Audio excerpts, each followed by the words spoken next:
The people of Afghanistan are marking 10 years today since the US-led invasion. On the 7th of October 2001, US and allied troops began military operations in Afghanistan. A decade on, some Afghans are still trapped in poverty while others are celebrating newfound wealth and opportunity. Afghanistan correspondent Sally Sarah reports from Kabul. These are the sounds that were missing during the days of the Taliban. Music was forbidden. Shakib Sazan grew up with a passion for rhythm and harmony.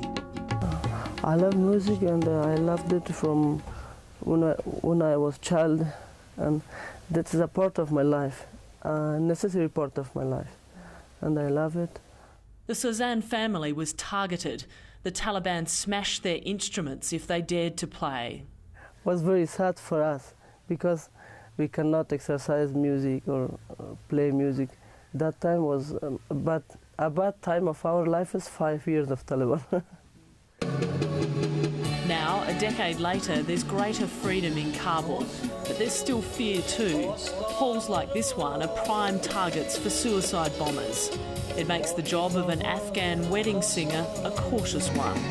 The bombs every day, exploding everywhere. This is a big problem for every Afghan, not just for me. For many other Afghans, daily life is still bitterly hard. 1 in 3 lives in absolute poverty without enough food, shelter and clean water.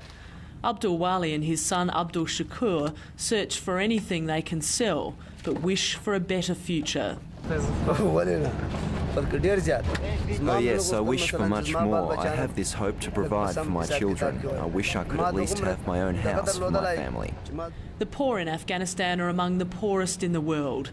The 10 years since the start of the war have delivered improvements in education, health and infrastructure, but up to 9 million people are still living below the poverty line. Well, places like this one give you an idea of the extremes in Afghanistan. Those who are collecting the rubbish are living on only a few dollars a day, but they're here in a neighbourhood which is home to some of the most powerful people in the country. The remnants of the Taliban government blame foreigners for the country's problems. For what reason they came to Afghanistan? If they came for justice, there is no justice. If they came for security, there is no security.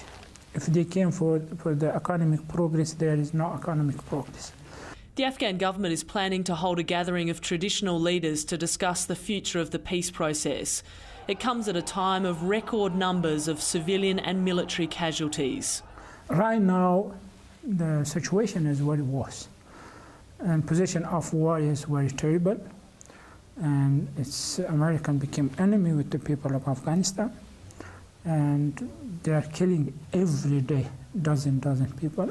A decade after the war began, it's still not clear when peace will finally come to Afghanistan. Sally Sarah, ABC News, Kabul.